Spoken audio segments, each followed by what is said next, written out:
योजना संबंधित किसान संघर्ष मोर्चा के महापंचायत के अध्यक्ष और संचालक साथी नंदलाल जी और इस महापंचायत में उपस्थित क्रांतिकारी साथी ओरा के माननीय पूर्व विधायक और किसान महासभा के राष्ट्रीय मंच पे उपस्थित सभी सरकारी साथियों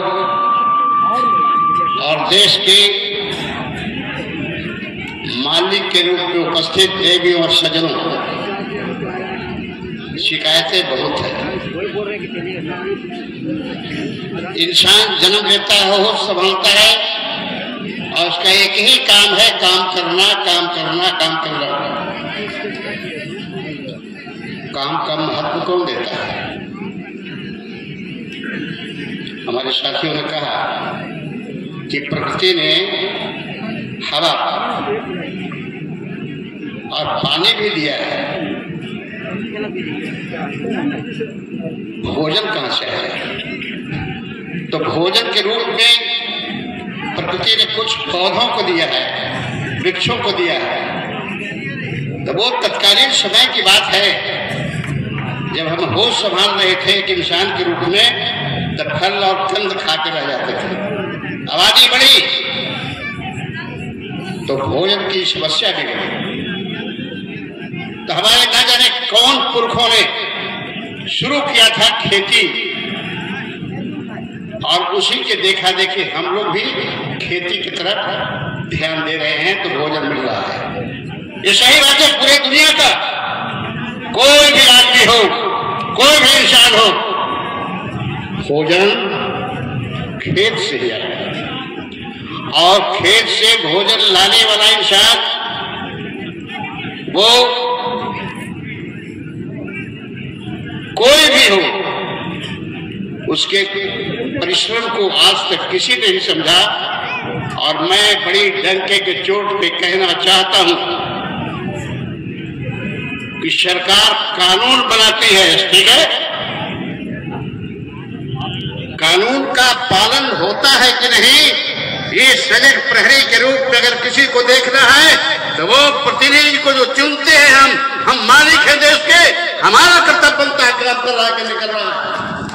हमारे उमेश जी ने भी कहा कि आज जब प्रतिनिधि चुनते हैं वो काम करता है कि नहीं जनहित में, इस पर अगर सजग प्रहरी के रूप में हमारी जनता रहती है तो मजाल नहीं है कि वो कानून से बेकानूनी काम करके और जनता को ठगने का काम करें। हम तो हर हाल में आपको दोष देंगे। जनतंत्र में, लोकशाही में, प्रजातंत्र में मालिक जनता होती है और आप जिसको चुनते हैं वही सरकार बनाता है।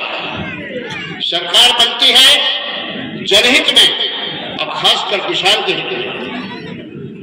सभी लोग काम बंद कर दे, बहुत दिनों तक काम चलेगा।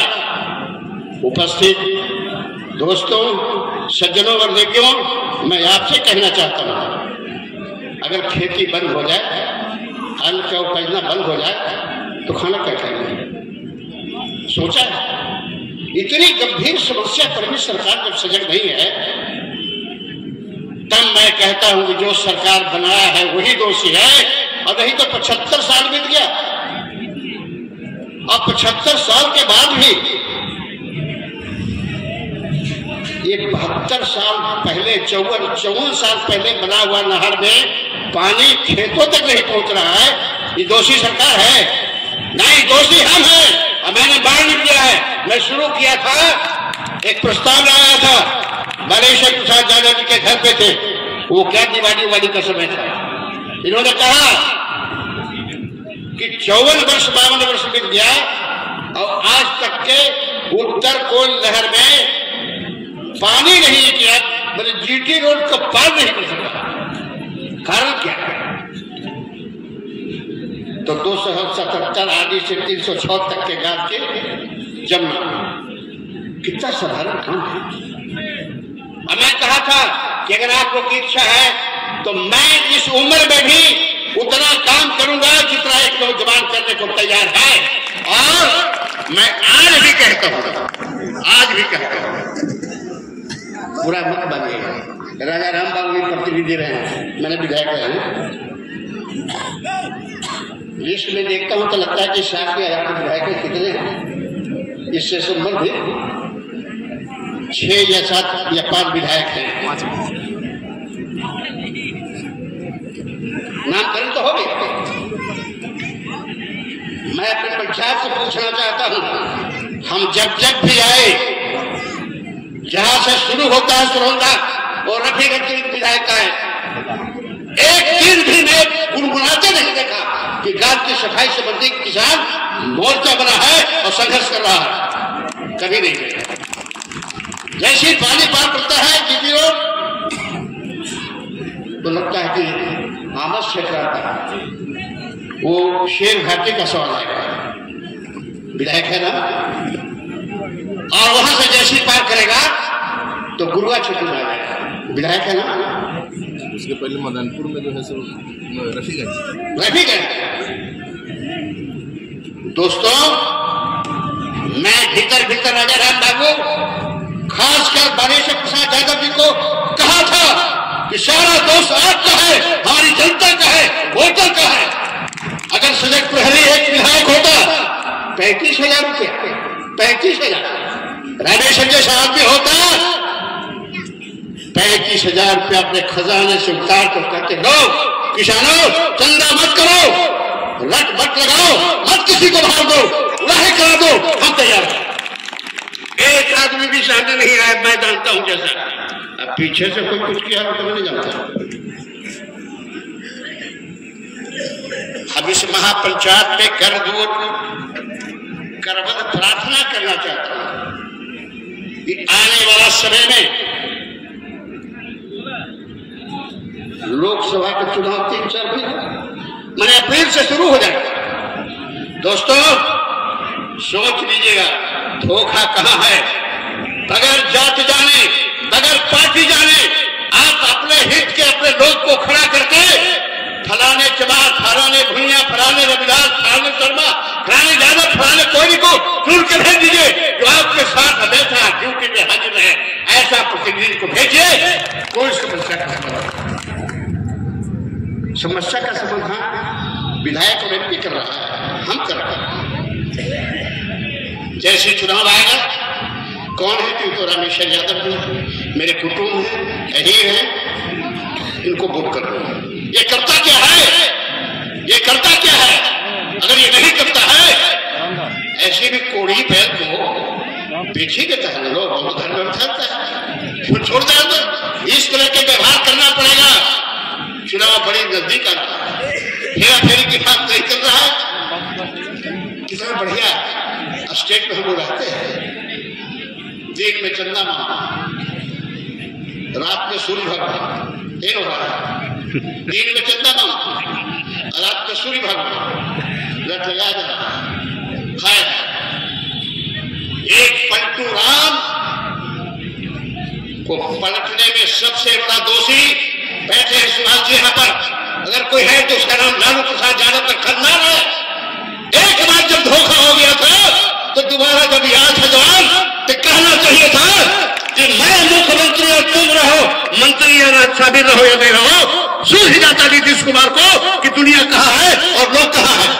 क्या ऐसा काम लोग हमें सब हाय सिकंदर मर गए। आधी दुनिया पर विजय करने वाला, विजय प्राप्त करके रहने वाला सिकंदर जब मालूम होता है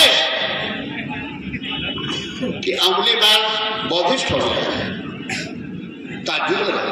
दुनिया के नामी डकैतों में जिसका नाम अबे बौद्धिस्ट हो जाए, तो सिकंदर ने पढ़ना शुरू किया है बुद्धिज्म क्या है। और एक डाइवर्सन होता है दिमाग में, सभी लोगों को, और कहता है कि हमारा 3 काम है। एक खजाने में जो जमा पैसा है मेरा नहीं है, जनता का है, हमने लूटा। इसको जनहित में जैसे मध्य लगा देना, काम भर रख के। दूसरा कि हम जितने इलाज कर रहे हैं हमारे डॉक्टर, उनको बुला के मिले, जनवरी को मैंने कंधा दे रहा। लोग कहा कि आदमी की कमी है, कहा नहीं, उससे मिले मौत के सामने सारा इलाज डॉक्टर, वैद्य और हकीम फेल है। तो मरने के बाद वो समझे इस बात को, जनाजा लगा दे अपने कंधे पे। और तीसरा, कफन दोगे ना? तो हाँ, कफन से दोनों हाथ बाहर कर देना। लोगों ने कहा कि बड़ी बदनामी होगी, आधी दुनिया के जितने बड़ा सिकंदर को कपड़ा कब था तब हाथ उगाड़ा है। कहा कि नहीं नहीं नहीं, इंसान न कुछ लेके आता है और न कुछ लेके जाता है, दुनिया ही समझे, इसीलिए हाथ बाहर। यहां तो नहीं रहा, लेकिन कुछ पार्टियां के कुछ नेता ऐसे हैं जो समझते हैं कि सिकंदर के भी शरदादा हम बनने को तैयार है। इतना पैसा और इतना धन इकट्ठा करो। अरे मूर्ख, वो लेके नहीं गया, तुम लेके जाएगा? किसी पर केस चल रहा है, परिवार का परिवार फंसा हुआ है रामेश्वर यादव के बीच में। 2 जून का रोटी का अलावा कुछ नहीं चाहिए।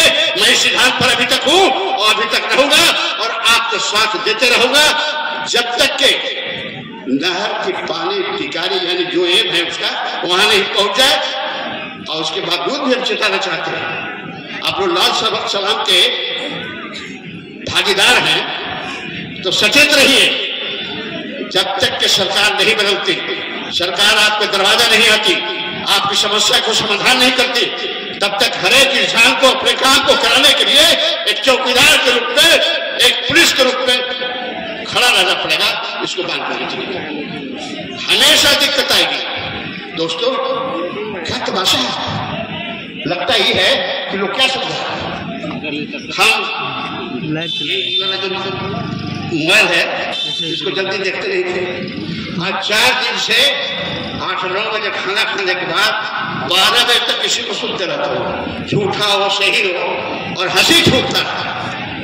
अगर एक भी आदमी अगर सही कट्टर होता, कट्टर इस मामले में जो जनप्रतिनिधि हो और करवटे जो लेना शुरू किया नया होता तो कोई बात नहीं। एक बार जब लालू प्रसाद यादव ने 15 में समर्थन दिया था, कोई बात नहीं है, 17 में विचुत हो गया और फिर 22 में कंधा मिलाने के लिए तैयार हो गया। ये नीतीश कुमार का दोष है? नहीं, उसको करवट बदलने के लिए हम सिखा रहे हैं और बुरी परिस्थिति में साथ देते हैं, और अच्छी परिस्थिति उसका जब उसके मांग की बात आती है, कहीं से कुर्सी का सवाल होता है तो इंडिया छोड़ के एनडीए में घुस जाता है। दोस्त जिसका नहीं, शिवाजी जी आप जवान हो, अपनी पार्टी को संभालिए। ये दिक्कत आपकी पार्टी ने उत्पन्न किया है, मैं ये कहूंगा। और इंडिया को शुरू करने वाला इंसान भागा जा रहा है। संवाद आया था मेरे पास, मैंने कहा बड़े नेता से बड़ा नेता बात करे, तैयार है वो? फलाने से बात हम नहीं करेंगे, करा उसको। इंडिया को बचाना चाहते हो तो बड़े से नेता बड़े से बात करेंगे। मैं सिर्फ संवाद पहुंचाना चाहता हूं, नहीं चाहते खुल के बोलना।